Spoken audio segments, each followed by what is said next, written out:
Now you had mentioned earlier that you were sick. Tell me about your illness. Oh yeah, they found some stuff in me this last September. I was having a difficult time eliminating. And I went to my doctor and he says, I feel a mass right here in your gut. And I says, oh, you do? Well, what should I do about that? He says, well, go down and get a blood test and then go get a CAT scan. They did. They found cancer. And I've been self-medicating myself. I'm not on chemo, and I'm not on radiation, and I'm not going to have an operation. So I'm playing doctor. I'm taking some pills, taking lots of vitamins, and I'm feeling better, and all the body functions are improving. I'm getting better with old age, so maybe this thing has just helped my health a little bit. I'm not going to worry a little bit about it. Let's have Mom tell us about the illness. What's your take on it? Well, in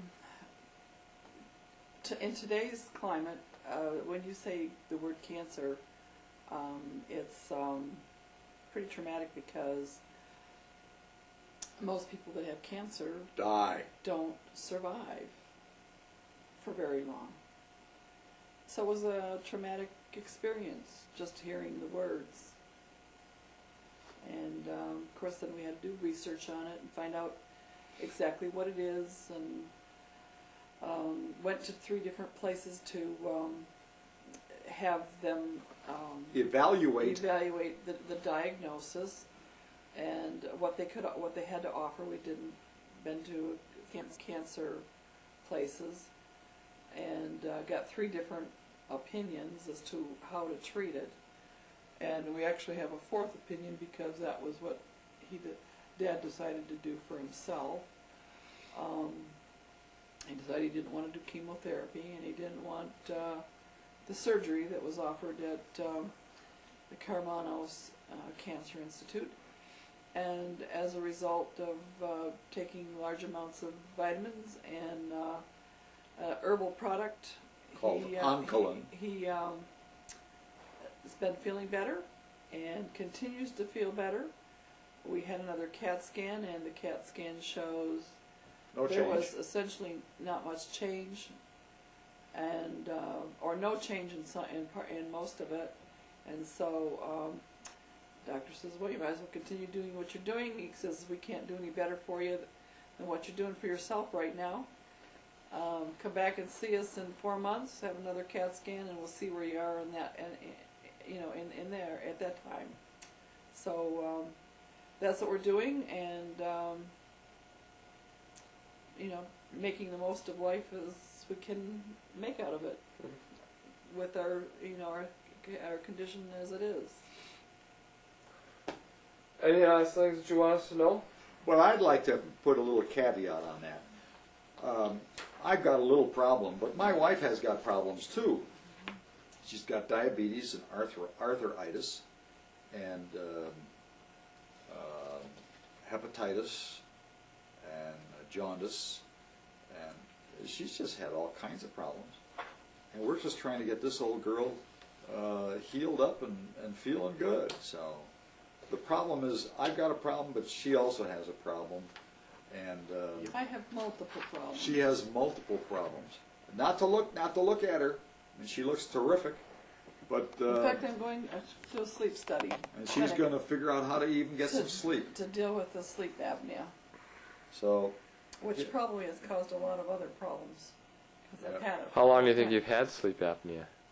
Oh, probably 10 to 12 years. 10 to 12 years. 10 to 12 years. Mm-hmm. And it's progressively gotten worse. Yeah. So, but anyway, so we're trying to deal with a lot of different issues. We're just a couple of old farts bumping along and trying to whip our bodies into health.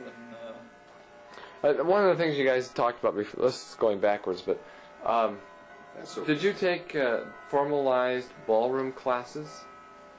No. Where did you learn your ballroom steps? Was that from your parents, or was well, that actually, high school teacher was one place. A guy by the name of Hojanaki, a he was the high school football coach, but he also was a good ballroom dancer. And there was a woman teacher, and I forgot her name, who was the woman's gym teacher, and they taught us ballroom dancing. And man, that was probably one of the best classes I had in high school. And then we went to BYU and went to a dance workshop where we learned all the modern dances. You went to BYU?